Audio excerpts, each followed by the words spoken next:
Blink, blink, ding, bling. Ding, ding, ding, ding, ding, ding, ding, ding, ding, ding. Ding, ding, ding, ding, ding, ding, ding, ding, ding, ding, ding, ding, ding, ding, ding, ding, ding, ding, ding, ding. Ding, ding, ding, ding, ding, ding, ding, ding, ding, ding, ding, ding, ding, ding, ding, ding, ling, ling, ling, ling, ding, ding, ding, ding, ding, ding, ding, ding, a ling, a ling, a ling, a ling, a ling, a ling, a ling, a ding, diddling, ding, ding, diddling, ding, ding, diddling, ding, ding. Dink, dink, dink, dink, dink, ding, ding, dink, dink. Well, hey there. Well, damn it. Welcome to Ho Yeah Podcast. Amy, how you doing? Oh, don't you know, I'm doing pretty good. Oh, okay. Yeah. Whatever. So embarrassing. Sorry, everyone. Trying to Minnesota it up. Oh, yeah. Don't you know? You betcha. You betcha. Whatever. Oh, man. Oh, sorry again for that. We just watched a 20-minute video on how to talk like a Minnesotan, and it was maybe the best video, my favorite video I've ever watched. Yeah, it's hilarious. It's very good. We'll have to direct you guys there somehow. Yes. But today we're talking about season 3, episode 21. Yes. Revenge of the Lutefisk. And what a hell of a revenge this Lutefisk puts on this damn family in town. My lord. A fiery revenge in more than one way. Very, very true. Jackie, we did this episode for one of our live podcasts, but you might not remember it. I know that I was remember drunk. It. Yeah. Yeah. I was drunk and being an asshole. So I'm glad I get to redeem myself on this one. Hopefully. Fingers crossed. Yeah, fingers crossed. Let's not make any promises we can't keep.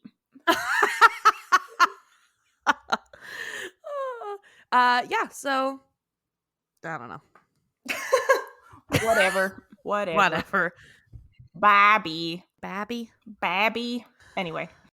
Well, I was going to ask you how your week's been going because we haven't recorded in a couple weeks, and the last time we recorded, the election had just ended, but Will had just broken his collarbone, and I feel like I'm still processing the results of the election. Like as soon as I found out the results, actually you texted me first thing Friday morning, that was the first I heard about the election results. And the second I heard about them, of course, people across the country flooded the streets and were just partying. But I immediately became so tired and just had to go to sleep. It was like I was holding a boulder for 4 years, and I finally put it down and was like, oh my God, just passed out. But it's still, the last time we actually recorded, I feel like I still hadn't fully processed it, but oh my God.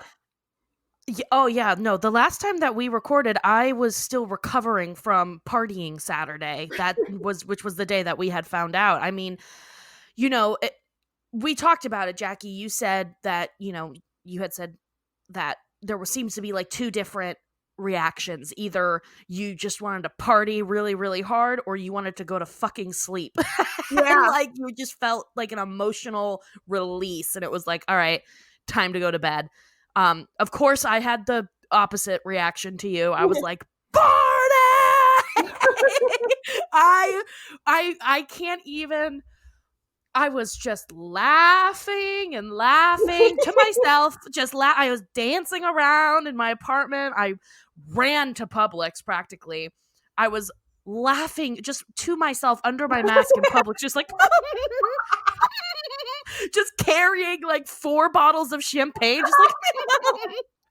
just sweating because I'm practically running through Publix because I wanted to get to our friend Faith's house so bad because, we had all been following all these results for what felt like an eternity. It was crazy. I never imagined we'd have a week-long election. Oh, and it's still going. But But that Saturday, like the minute I went to Faith's, I knocked on her door. She opened it up and she just started screaming. And I started screaming, not like holding back, like to the point where my voice broke. And this poor family that lived like across the street from her were like putting their things into their car. And I'm just going, fuck you! Them? No. They just like, fuck you to Trump. And I felt them just like whip around and turn and look. And then we just screamed and yelled, and we went inside and blasted music and danced. I'm not kidding, for hours. We just danced for hours. I was sore for like a week afterwards. My knees were killing me. I was like, it was the most exercise I've had in years. Well, that's incredible. I was initially a little disappointed that I mean, people here in Durham just flooded the streets. I mean, I know it was everywhere, and I was so disappointed to like actually be so tired to the point where I just couldn't even leave my house. But I heard later on that happened to a lot of people just passing out for like 14 hours. Yeah, I know, it's so funny. I love that because it makes sense. Like just all this tension and stress and, you know, sleepless nights, especially the week of the election. I get that, but you know, my instinct is always to immediately party. So I was like, who's got the Coke? But anyway, I just wanted to bring that up because we haven't really had a chance to talk about it. Right.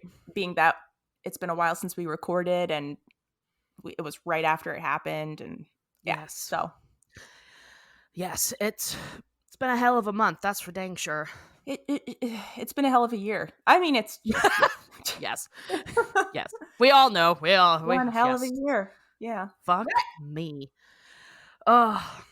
Speaking of fuck me, we just recorded 2 very sexy episodes of the fan fiction that we've been reading, For the Love of Kate. And when I say sexy, talk about saucy, dirty, but not like filthy. Classy dirty.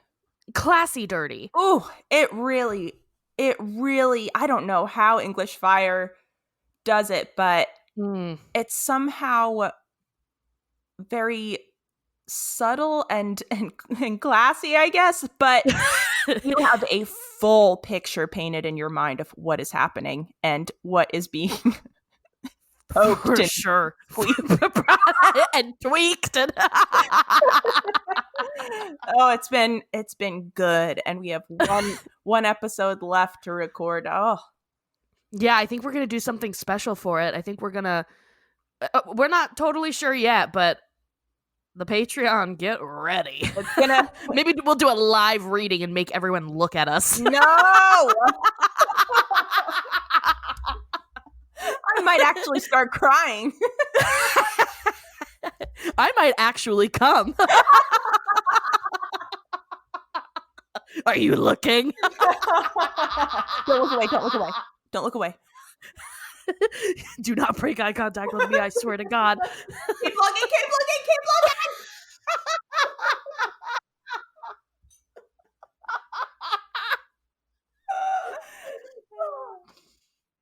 Okay, shit, sorry. Anyway, I guess we should probably get into shout-outs, yeah? Yes! Yay! So, we did get a new iTunes review, but it's not quite what we were looking for. It is a 1-star review. One motherfucking star. Appreciate the effort to leave a review, but I would prefer 5 going forward. Yes, I thought we made that clear, but that's okay. Mistakes happen. It's very short and simple. It just says more Bobby, less cackling. So I would have received your feedback, I think, even more so if it was a 5-star review. So I might to the wise. Right. I might have actually considered what you said, But now I mean, if you didn't just hear, the cackling is going to intensify. And we will not ever mention Bobby again. After The B word. Episode. The B word. That's right. That's right. From now on, he's the B word. All because of you. All because of you. So, yeah, more 5-star reviews. Just wanted to, I wasn't sure if we made that clear previously. So 5 is what we're looking for. Right. Yes. 5. 1, 2, 3, 4, 5. 5. Okay. And I have my shout out actually, we haven't, I feel like given enough attention to the voicemail, but I was going through listening to them and we have so many nice ones. So I want to definitely start shouting them out, but I have this one here and I'd love to play it. Make sure my Bluetooth earbuds are off. Okay. And here it is. God damn it. Speaker first. Speakerphone. And now here it is. Now, please press 5 now, or press 9 to be removed from our list. Wasn't that so sweet? I'm just kidding. Here's the real one. I was like, what? Here's the real one. You got me. You got me on that one. Hey, y'all. My name is Janie. I listen to you guys pretty frequently. I just finished catching up, so every Tuesday now from here on out. I'm from Texas, from this podunk-ass little town in the middle of nowhere, and I live between 2 cotton fields on like 5 acres of land. And I have tons of chickens. And I just want to tell you guys that I love you, and you're so great. And I'm glad y'all are doing this. It's awesome to hear y'all two just like talking and laughing with each other. It means a lot to those of us who don't really have a lot going on, what with the world being the way it is and everything. So I hope you have a good day, and I'll maybe leave you all another message some other time. Please hey, do. Love you, bye. Please Oh. do. Thank you, Janie. Janie, right? I think so. I heard either Janie or Lainey. My name is Janie. Janie! Janie! Thank you, Janie. You little southern strumpet. You Thank you. precious little slipper with a rubber sole. I love that you live on on 5 acres of land. God, that's like the dream. With chickens? Chickens! Oh, you are living the dream, my friend. Oh, that reminds me. I only just learned, I think from either you or Maureen, that they make pants for chickens. Janie, have you considered this? This is a great idea, Janie. We would love to see it. Because then your chickens can be indoor chickens. Oh, underwear. Yeah, the chicken diapers. Yes. Yeah. Yes, I know they can be indoor because, chickens literally shit all the time. It's gross. So just put a little diaper on it and it can come in and give you a little snuggety wuggity and you can hang out with some chickity wickities. Yeah. I love, the last time we talked about this, you made the point, chickens shit all the time. And I was like, I wonder why. And you posited that it's because they don't have sphincter muscles. Was that you? I think you said that. Ooh, well, I agree. I think that's a great theory.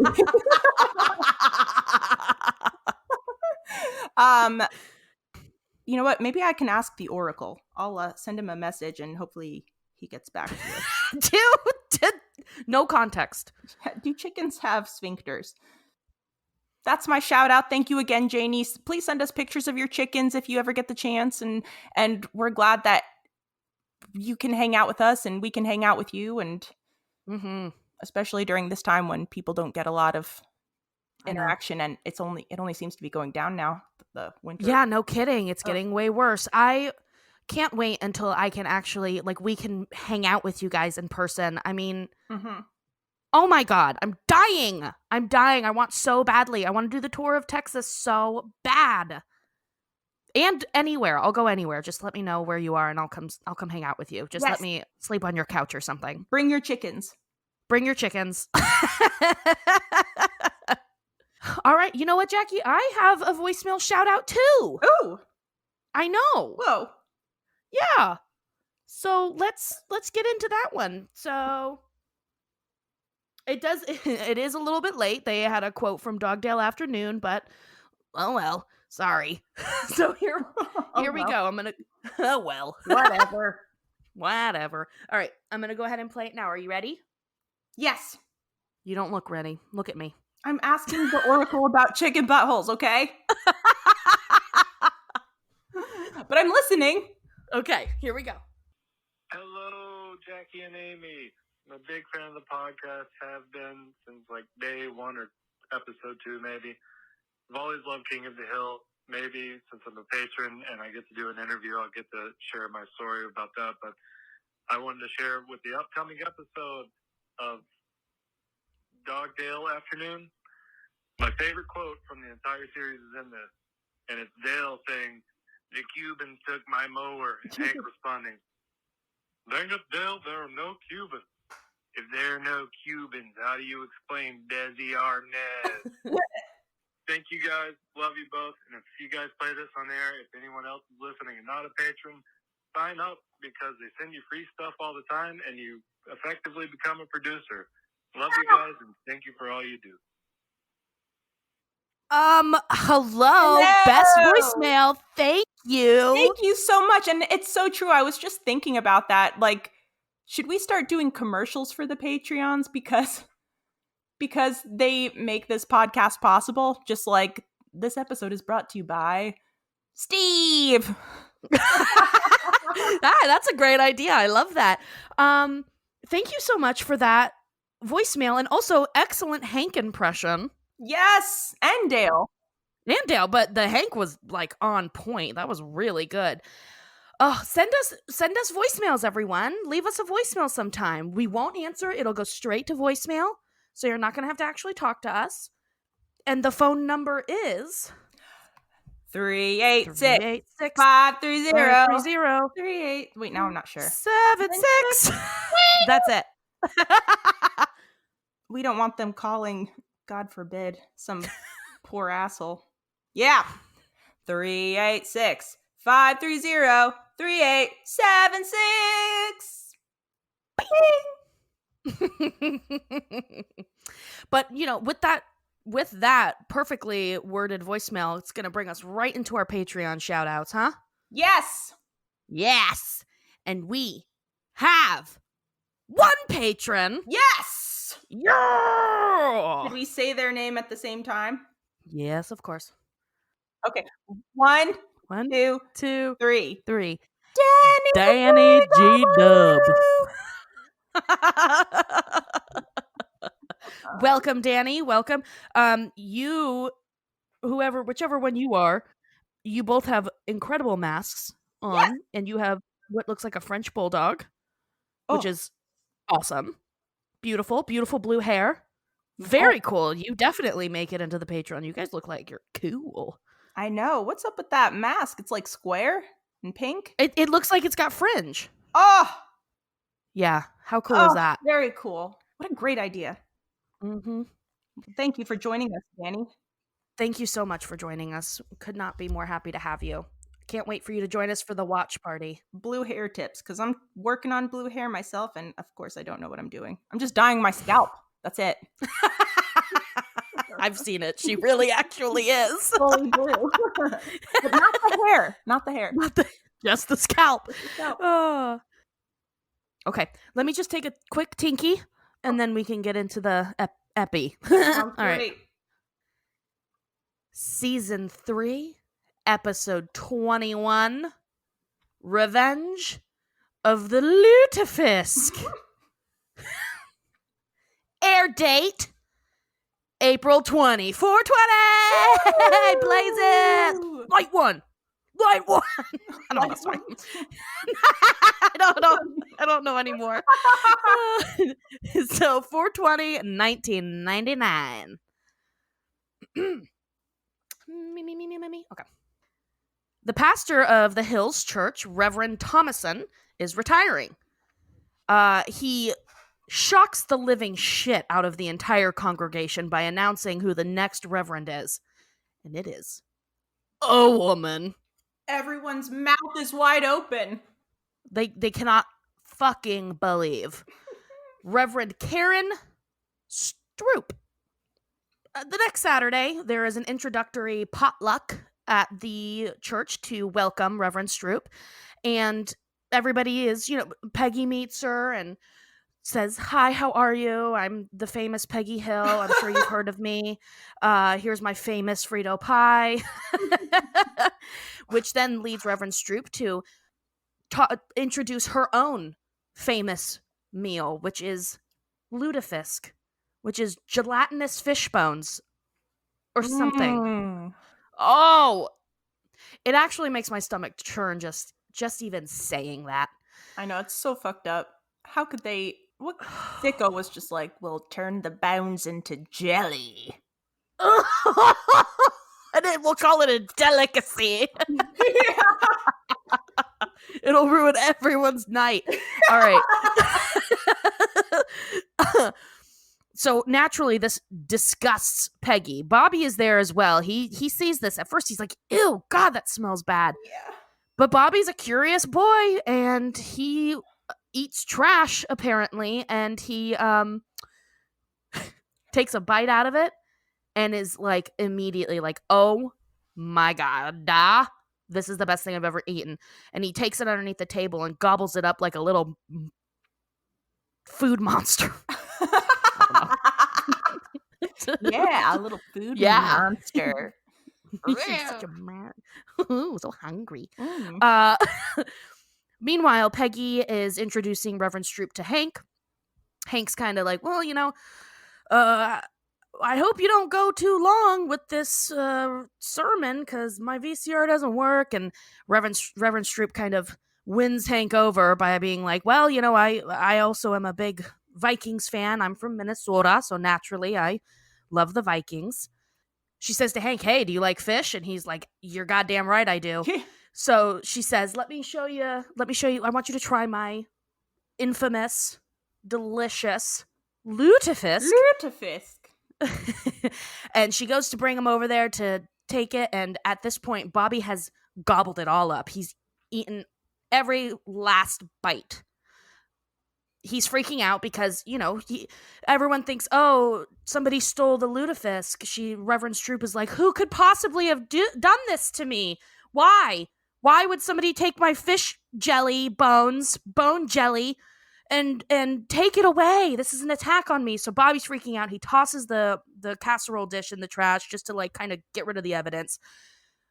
Bill finds it, and it seems as though somebody, as a "fuck you, you terrible woman, how dare you come into our church and try and lead us."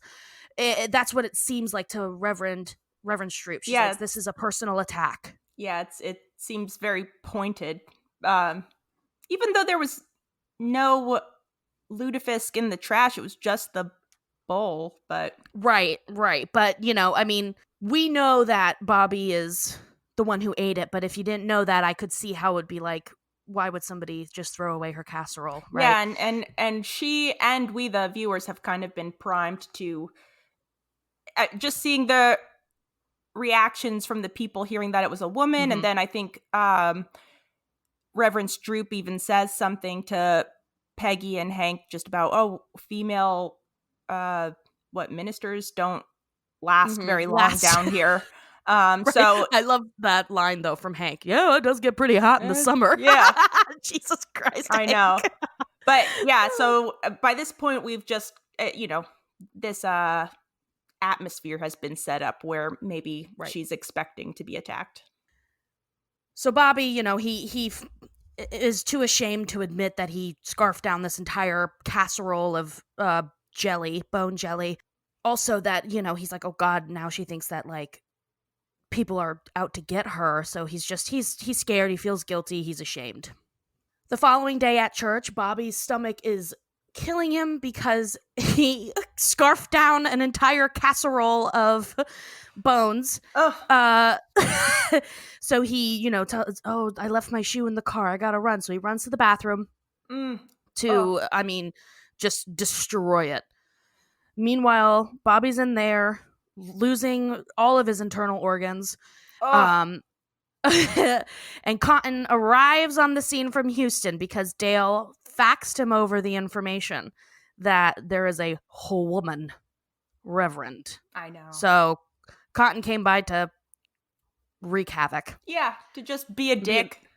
To be a dick. Or an asshole. Or an asshole, either one.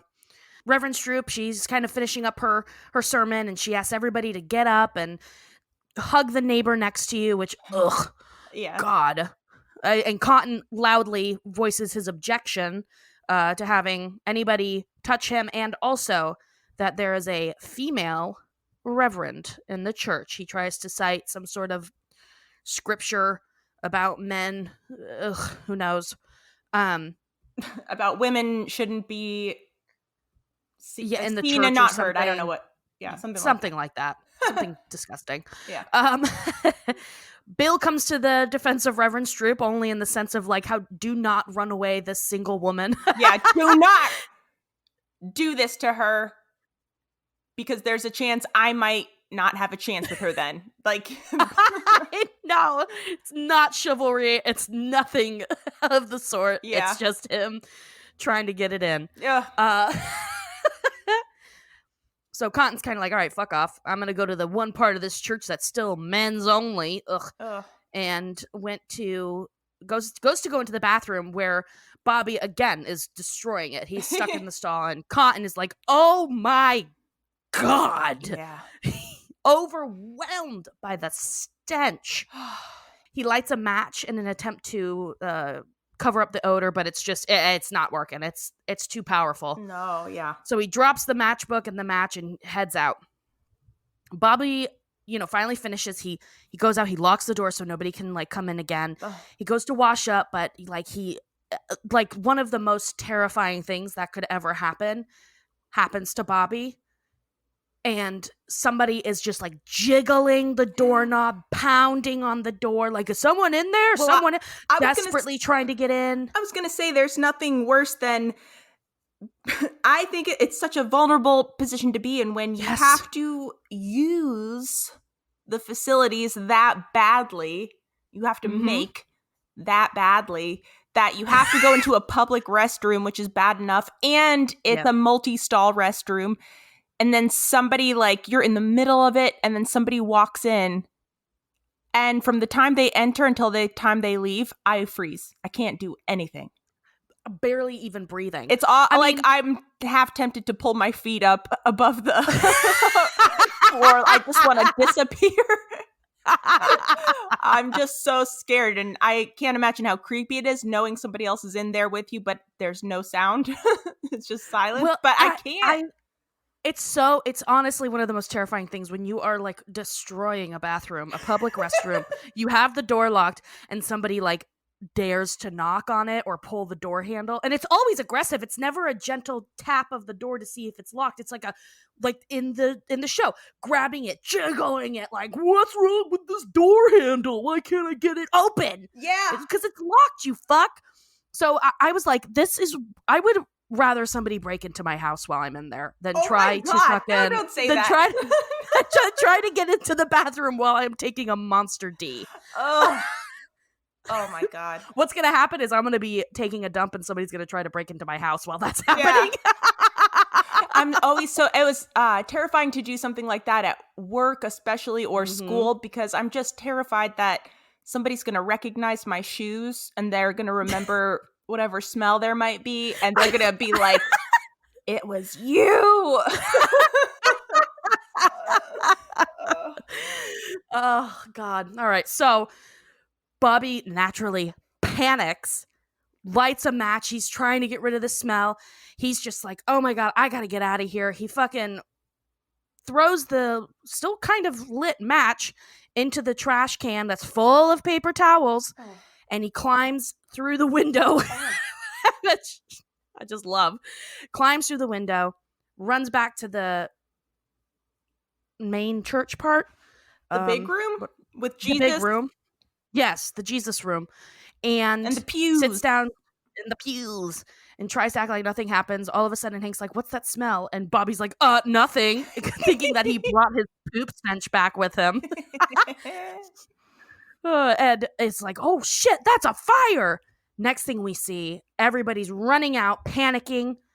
And then we see the church ablaze. Fully on fire. Fully on fire. Everyone's like, oh my God, what is going on? I cannot believe the church is burning down. Reverend Stroup comes out and she's like, this was a case of arson, the arsonist, whatever. Or arson investigator. Yeah, that's it. I was like, this is definitely arson. It started in the bathroom. We found the matchbook that started this. Bobby is absolutely terrified because he knows right then and there. It was me. I burned down a church. Yeah. And by this point, they think Peggy thinks that Cotton did it because they straight up say, like, it's a matchbook from a strip club in Houston. Which, adoy, it's Cotton. It's Cotton. Peggy's just like, she immediately catches that. So now Bobby has horribly offended Reverend Stroup, just made her feel like she's maybe some people might be out to get her. He has burned down a church and possibly has gotten his grandfather into legal trouble, and he still doesn't say anything. No, everything that happens, I'm just like, why isn't he saying anything? Okay, like maybe he's a little bit nervous, and like when you're a kid, you just want something to go away. But if a church burned down, I feel like I would just have to tell my mom, like, Mom, I'm sorry, I was pooping. Like, I would just be so shocked by the events, I wouldn't be able to not say something. I don't know. I agree. I mean, I even wrote that down. I was like, Bobby took a long time to come clean. A very long time. I would have immediately came clean. Not about the Lutefisk, because that's, honestly, I would be more ashamed of that than burning down a church. Well, I would probably say something to my mom when we got home that night, like, I'm so embarrassed, I didn't want to say anything, but it was me. And then my mom the next day would probably be like, in this scenario, would go to Reverend Stroup and be like, it was my daughter, just so you know, like, she feels really bad, she's just a kid.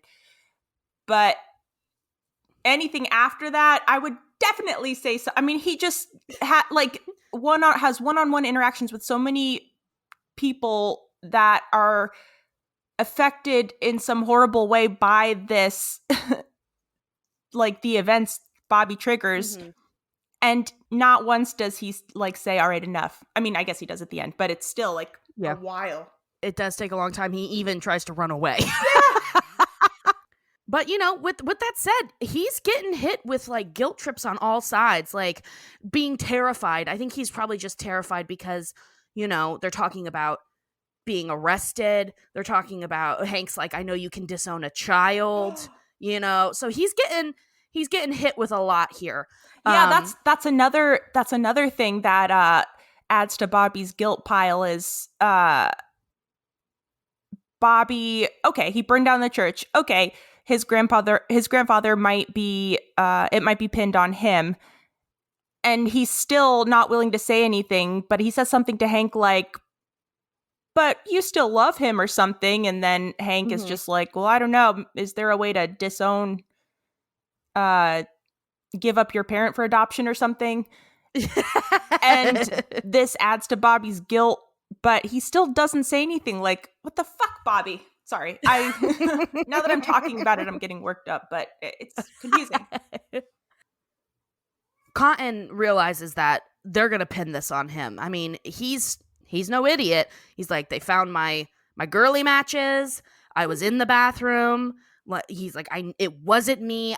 I went in there. The stench was terrible. So I love this. I lit a match in self-defense. Part made me laugh so hard. He says he lit a match in self-defense and then I fucking boot scooted out of there so I could take a piss on the lawn because it was so bad. Scooted. He's telling all of this to Dale. I I know people think that he could help, but he is the worst person to tell anything to. And Dale straight up says, it's only a matter of time until I rat you out. Exactly. Yes. At least Dale knows. He's being honest. He's like, Yeah. I'm going to rat you out. And that he does. Cotton's getting ready to run away. He's got his suitcase packed. He's about to take off when the police pull up, and he hides in the suitcase. Yeah. But the police are like, we know you're in there. Like, Oh get my out. God. Bobby's watching this whole thing. He's like, Fucking Bobby. crying. Cotton's like, it wasn't me. Look for the man with the smell, the smelly man. And Bobby's just says like, I'll miss you. I know. His grandfather is being hauled off to jail, and he just says, I miss you instead of I did it. I think he might even have like tears streaming down his face or something. He's horribly upset, but he is still not gonna own up to it. No, he's not. You. I'll miss you. What a fuck you. I know. Oh. So Bobby, he's like, oh my God, I gotta get the fuck out of here. Instead of thinking, I have to come clean, he says, I have to run away. Yeah. So Bobby goes to the bus station to buy a ticket, por favor, which is today. And while he's in the process of buying this ticket, Dee Dee shows up, pregnant Dee Dee.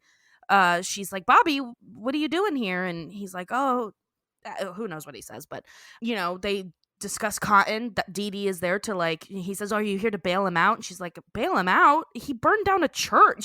I can't bail him out. There's no bail. Yeah. And we kind of have this, Dee Dee of all people is the voice of reason and kind of convinces Bobby that you have to do the right thing. And even says, Cotton said he wouldn't abandon this baby if he turned out to be anything like you, which, okay. And this, finally convinces Bobby, okay, I need to like come clean. Bobby books it to the jail where Peggy and Hank are currently interrogating Cotton. They're like, you did this, you need to come clean, we all know it. Oh, Peggy's so excited. Peggy is she can't fucking wait to get Cotton. It's so funny. Sent to jail. She's so excited. She's like, goodbye forever. He's like, this is it finally. Yes. Finally I get this man out of my life. Oh, that's when Bobby comes bursting in and he just says, no, it was me. Everything was me. I ate the Lutefisk. I shit up the bathroom. I accidentally burned down the church. It was me. Peggy says, I knew this was too good to be true, and starts pulling out a tape recorder, pulling the tape out of it. She's such a bitch. I love it. Ready to just fully frame him. Yeah. Like, just catch him in the admission. So Hank's like, look at what you've done, Bobby. Your grandpa is going to go to fucking prison. You have to go down there and admit what you did. And Cotton, and we talked about this in the last episode with Genevieve. She said, is there any episode that's a redemption for him or like that makes you kind of appreciate him more? And this is definitely one of them because he straight up says, no, Bobby is not going to be taking blame for this. He's a little boy. He's going to go to he's going to be in the juvenile justice system. It was a mistake. Everybody already hates me. I'm an old guy. I'll just blame it on being old. But I love how he does it though, because I feel like I've mentioned it before, but some of the quote unquote redeeming moments just seem so out of character for Cotton when it feels like they throw in a nice thing to at the end of an Humanize episode. But this really does feel like a genuine Cotton moment because he's willing to take the fall for Bobby, but he's kind of a dick about it. Like he just calls him stinky. What does he call him? Like stinky and yes, he calls him names. Smelly. And Bobby's just like, Grandpa. And then that kind of turns into like, well, you don't like being called that, do you? Well, if you admit to this, then you're going to be the stinky boy and like you have your whole future and I don't. But like, I like how it's done. It does feel very genuine for him. It really, yes, I completely agree with that, Jackie. It's really well done. It's not like a heavy-handed, like, I'll do anything for my grandkid. You know, he says, I'll take a bullet for my if I can take a bullet for my grandson, I will, but not in the face. Because that's how it makes my money. So Cotton does eventually confess, quote unquote, to the burning down. And he says, you know, I was embarrassed. He's in front of the whole congregation. I was embarrassed. I have problems. You know, my plumbing don't work so well anymore. I wrote that down. He says, I'm old. I got no shins. My plumbing don't work so good no more. I blamed the fire on someone else because I was embarrassed by my own terrible smell. And then Reverend Stroup, I'll just throw this in. She says, the digestive problems of the elderly are their cross to bear, and we should pity them, not condemn them. I love it. But so, you know, Cotton admits to everybody and they all accept. They're like, okay, it's understandable. He is an old guy. And I know Reverend Stroup thinks it's like a kind thing for everybody to give him a hug and forgiveness, but it's like the perfect punishment for him. Everybody lines up, gives him a hug, and we end with screaming. He's just groaning like, oh, God. Dale comes back for seconds. Dale. God. Dale. And the episode ends with everybody giving Cotton a hug, and Bobby's name is cleared, and eventually they rebuild the church. Yay! Yay! Well told, Amy. Thank you. Jackie, give me some stuff. Give me your quotes, your moms, your scenes. Tell me. Okay. One of the first moments that made me chuckle out loud was, you know, they're all at church and it's Reverend Stroup's first sermon or whatever, her first show. I don't know whatever they call it. She's up there at the mic and her tight 5. Yeah. She's got a solid tight 20 on Jesus, and it's going great. And that's the scene where Cotton shows up, and Dale has been saving him a seat by using a fake melted ice cream cone, like the kind of thing you at least I used to see in furniture stores when my mom would go furniture shopping. They would just, I don't know why it was a thing, but they would just have fake spilled food all around on the couches. I think it was just maybe to advertise this is Scotch guarded, so you can spill whatever you want. But it was just so funny to see Dale saving. Or trying, yeah. There was just a melted ice cream on one of the pews, and so funny. I know, and Dale it's almost like he gives it a wink. He's just like, yeah, that was so brilliant of me. Oh my God, breaking news. Amy, shut up for 1 second, because I have breaking news. Okay. Sorry to interrupt, but if you're just joining us, I, before the episode started, asked the Oracle, do chickens have sphincter muscles to help them control their bowels, or does the poop just shoot out whenevs? And the Oracle just got back to me. So, oh wow, here's the answer. He says, not like ours. There are some muscles around their quote-unquote everything hole. Eggs and poop come out the same hole. They can feel when they need to poop. I guess they just don't care.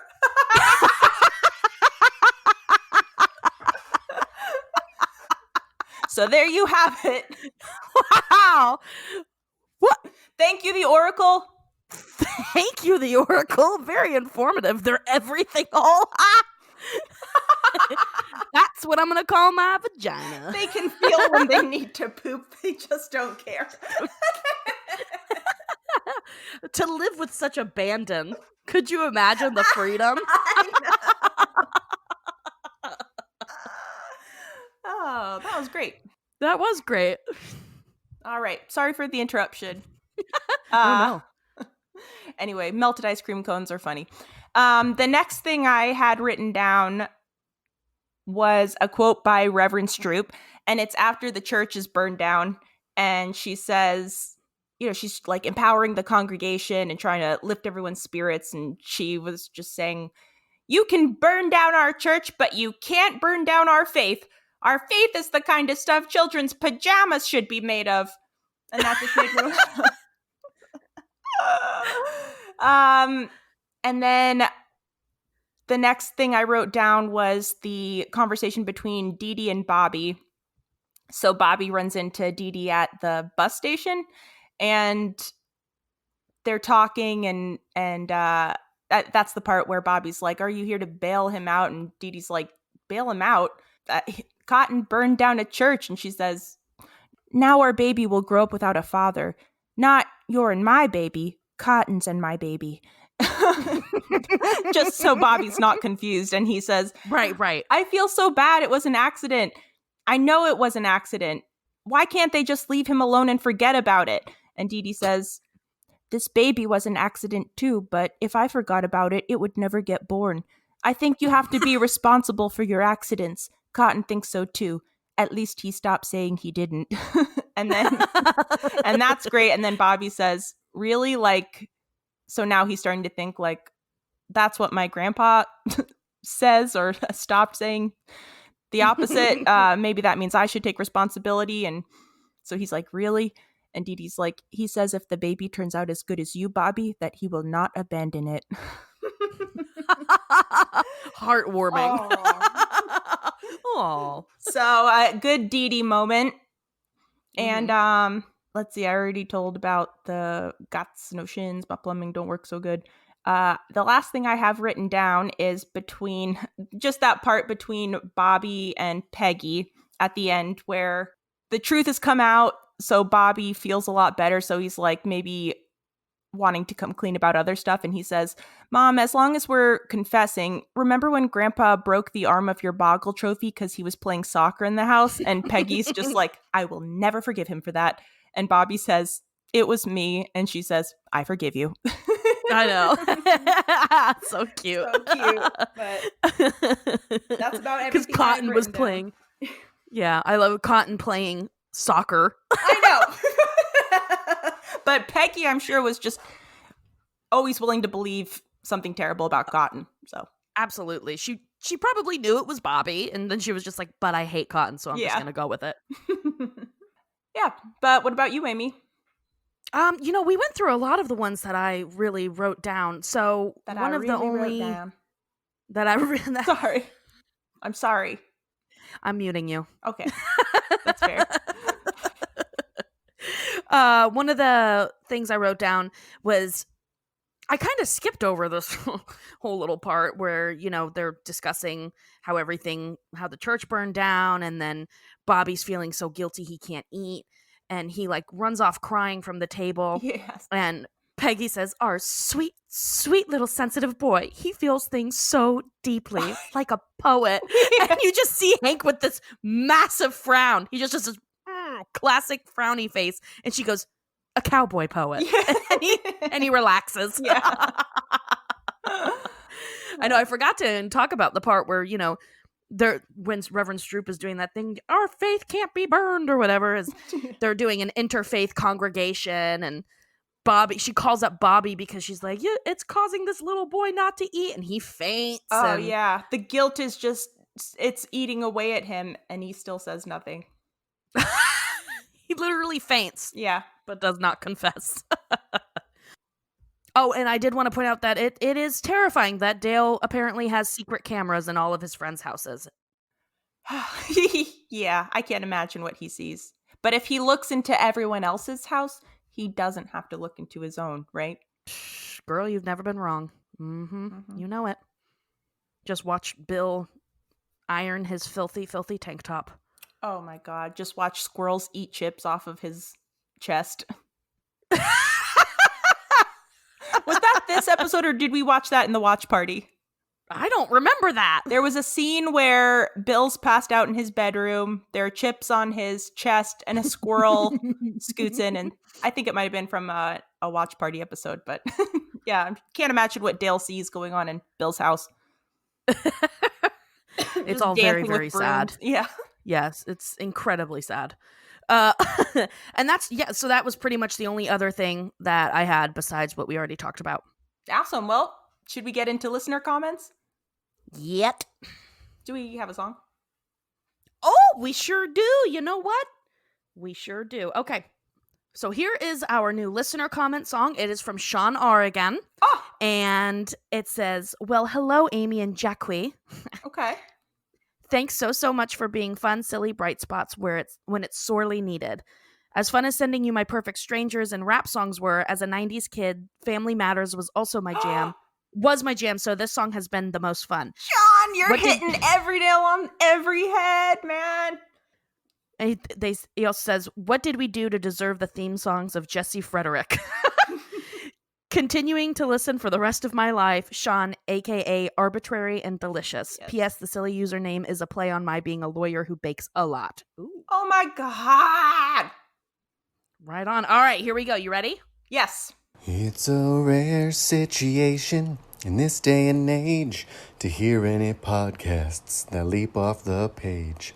King of the Hill fandom that's well designed. Some people swear is even harder to find. So then there must be some magic crew behind these episodes. 'Cause all I hear are two ladies' dreams and whale come dripping out every stream. That's Oh Yeah Podcast. They're gonna fill your heart with happiness, with dogs and Dale-ass. You hear Amy, you hear Jackie, you'll be listening to them for all eternity. Oh Yeah Podcast, they're the biggest fans in the community. Now how about some listener comments? You'll be listening for the rest of your life. Woo! Ah, perfect. So good. Thank you so much. If you're into 80s sitcom theme songs, please duet with the one I did for Growing Pains. I would love to hear our voices mingle. Yeah. That was so good. Yes, it was. Thank you so much. I love listener comment songs. Yes, they're so those are good, Sean. Sean, excellent. All right, let's get into our LCs. Okay. All right, Fruit Pie Fan says from Luann, as Reverend Stroup describes 3 faux hate incidents. Luann, oh, I hate. I love Luann in this episode just because of her cute little sundress, her bright yellow dress, her church outfit. I'm seeing a lot. I mean, I'm just going to name the names I see right now, but Ryan Film Lover, Motivated Manslayer, Sharts and Crafts. Those are just a few of the ones that are popping out right now, but find the man with the terrible smell. The man with the terrible smell. I love this. DXR_30. When Cotton is being hauled off and Bobby could confess and just blankly says, I'll miss you.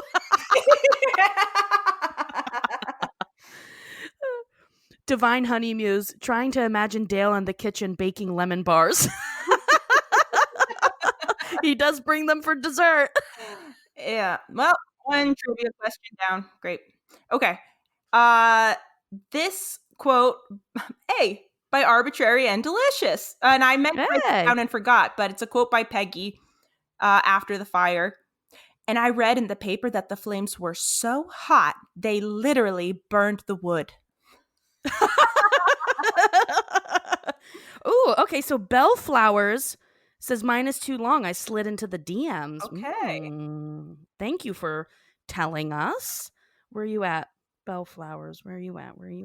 Oh, somebody, Clean Up Your Act also has a DM me.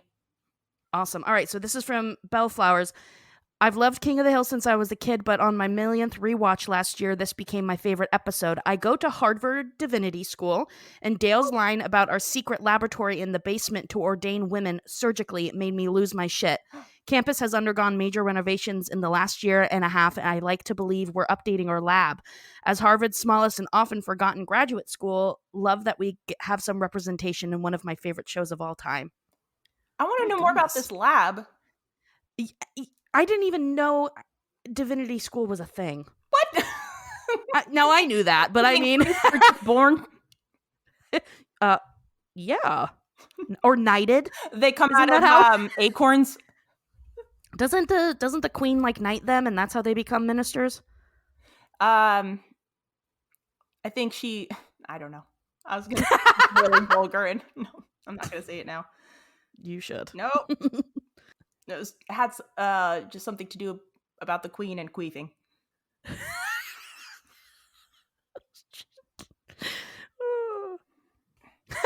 Oh my god, Bleep Bloop says, sound like Rev Stroup.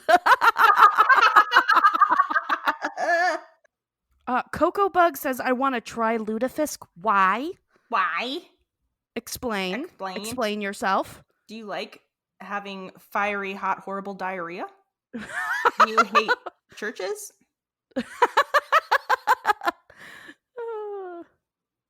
I wonder if the incidences of hemorrhoids are higher in Minnesota because of Lutefisk.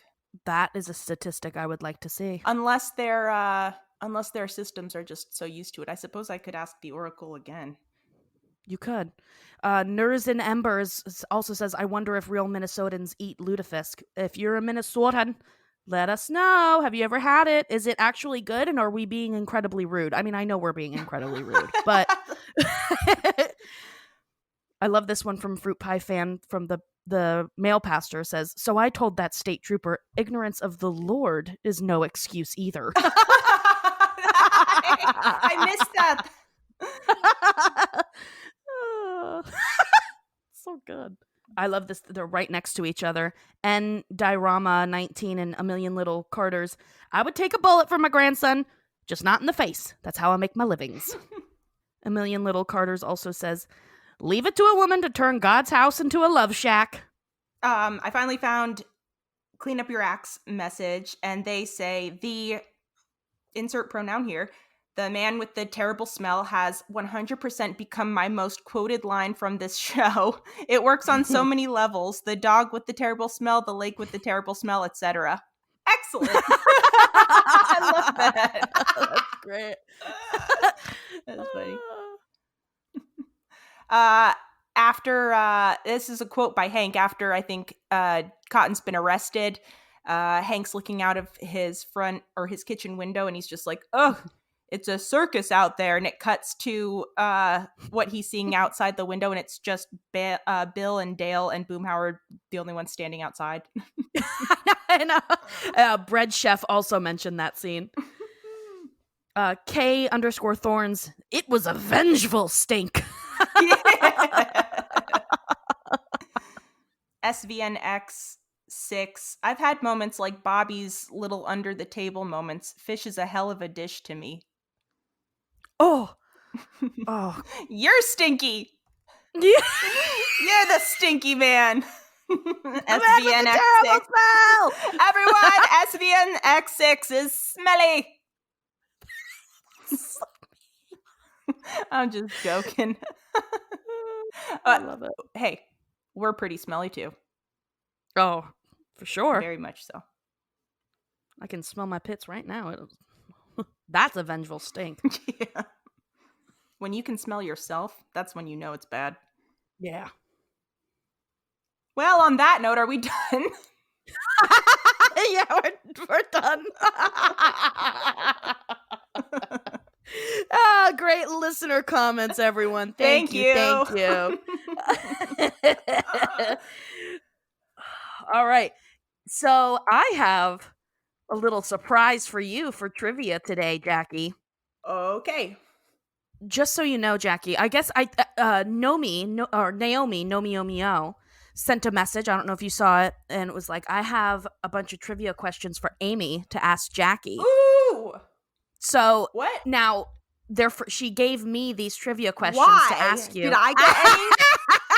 No, you didn't get a goddamn one. Why? I had her send it to my personal email too. I was like, don't send it to hello@hoyapod. Oh my God. Probably because the last episode I had none and I had to come up with one and I would have forgot again. So I've got, let's see, 1, 2, 3, 4, 5, 6, 7 trivia questions for you. Well, my lemon bars question got ruined, so I just have one. Well, I could have two. It depends on how pissed I am at you after your questions, I guess. I know, I was so stoked. I was like, she's gonna be so mad. I can't wait. All right, you ready? Yes! Okay. What time does the Pebble Beach Pro-Am come on? 6:30? Oh, 1:30. Very Ugh. close. What is the name of the website that will spread the gospel to every online soul in the world? Oh, that's a good one. What is it? It is a good one. Except for people on AOL. Except for people on AOL. That's the only thing I can remember about it. I don't know. Cyberrev.com. Ah! Sounds like a cybersex chat site for reverends. Yeah, true. Cyberrev.com. What? Oh, this is a good one. What animal does Bobby have in a jar on his bedroom shelf? I don't know, a pig? A frog and or toad. Oh, golly. Mm-hmm. I know. Hold on. We're not even close to done. And what cartoon character does he have on his other bedroom shelf? Sonic the Hedgehog? Bart Simpson. Ah! Okay, this one's really hard. What is the number on the side of the police car that takes Cotton when he's arrested? Oh my god! I know. This is one of those old school ones where we're trying to really fuck with each other. Yes, and it kind of confirms like something I've suspected, that you're the favorite and I'm the not favorite. Up? Oh my god! I've never said it out loud before, but Jackie, shut the. I know it's true. No, whatever. it's I'll not. be the bad guy. You better stop. Is it 53? No, God, no. 14782. Ooh, okay. Said he had to pause the dang DVD for that one. Sure. Okay, two more. Okay. What is the 1 p.m. departure at the Arlen bus depot? Jesus Christ, Naomi. Is it 1 p.m.? Where is it going? Oh, Mexico? Amarillo. Amarillo. I don't even know how to say that. Oh my god. All right, the very last one. What Bible verse does Reverend Stroup read at her service? And the 2 fishes divided he among them all. Corinthians. I don't fucking know. That's the only one I would have known too. Mark 6:41. Okay. All right, that's all of them. I'm sorry. Okay. Okay, thank you, Naomi. She's really mad. Whatever. No, this love makes you. sense. This makes sense. I love you. Yes, thank you. Shut I love you too. up. Okay, you ready for my question? Mm-hmm. Okay. After Cotton is arrested, how many counts of attempted murder is he charged with? Oh, that's a good one. Oh my God. Okay. 123? Yes! All right, I'll give you my fuck you question just to have fun. Yes! All right. Lutefisk starts as cod, traditionally caught in the cold waters off Norway. It's then dried to the point that it attains the feel of leather and the firmness of corrugated cardboard. When ready to cook, water alone cannot reconstitute the fish, so instead it is soaked in what? Lie. No. Did you cheat? No!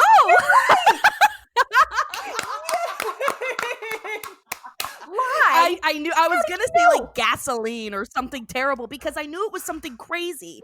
Lie. Like, amazing. Look at you. What is lie though? I don't know. What is lie? What is it? Ask the Oracle. Lie. What is lie? Has he gotten back to you about the hemorrhoids? No, I haven't taken the time to. Should I ask him? Oh, gotcha. Well, if you want to.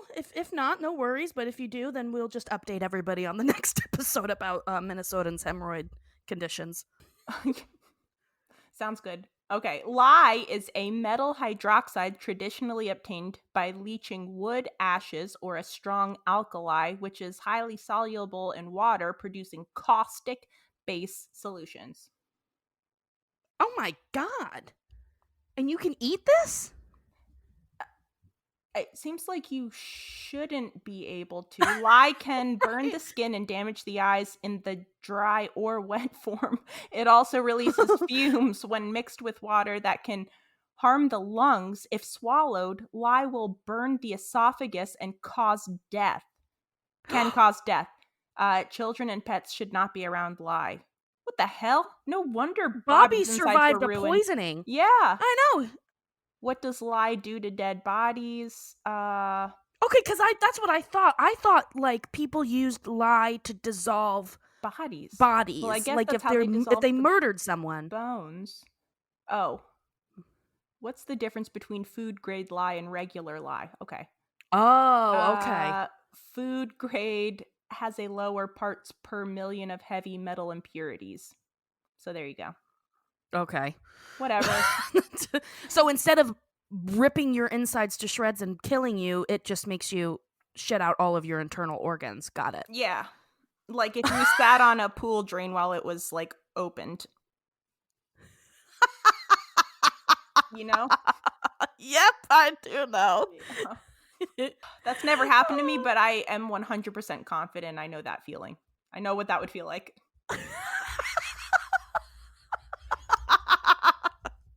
All right, Amy, do you know the next episode? No, I can't remember. Oh, here, I'll look it up and then I'll act it out for you. I love doing this. Okay. The listeners are just like, God, end this. No, I'm going to act it out. Never! None of you will see, but I'm going to do it. If you haven't understood yet, we do this for our entertainment. Our entertainment. Okay, here we go. Okay. 3 words. Second word, small word. Mm-hmm. Oh. Yeah, small word. What? It. The. At. Oh, no. The. Nope. At. Nope. It. No. Oh my god. What the fuck? A small word. Who? Did I already say it? Because I can't remember what I said. And. Yes. Okay, so that's the middle word. First word. Death. Oh, death in Texas. Oh, close. Taxes. Yes. Okay. Jesus Christ. Sorry, everyone. Death and taxes. I imagine like one of our patrons who know all of the episode titles, like Laura or someone, just screaming it at us right now, just like death and taxes. Why do you have a podcast about King of the Hill? You don't know anything. You don't know. So, stay tuned for that. Yeah, that's the next one. We hope that everyone has a really safe Thanksgiving. Hopefully, you're not going anywhere or doing anything or seeing anyone. Hopefully, everyone is just staying really safe. Yes, have a great Thanksgiving. Yeah, adoy. This is the Thanksgiving episode. Hope you have a wonderful couple of days off. I hope you get some days off. If you don't, then please tell your corporation we said fuck you. And have a safe, lovely holiday. We love you. Yeah. Gobble, gobble. Gobble, gobble. Gobble, gobble. Gobble. Gobble, gobble. Ooh. Gobble, gobble. Oh, sorry. I was trying to do a Seinfeld turkey. What's the deal with gobble? No, I don't know. All right. What's the deal? What's the deal with gobble? Now I just sound like Jerry Seinfeld drowning. All right. Follow us on Instagram. Join our Facebook group. Email us emails, call us, leave a voicemail. And please leave us a 5-star review, okay? Yeah, not 1. I know it's confusing. 5, not 1. 5 is what we're shooting for. Thank you. All right, everyone, we love you. And until next time. Via con Dios. Whatever happened to predictability? Oh wait, no, that's Full House. What's failing us? Days go by. Here's the friend love of the family.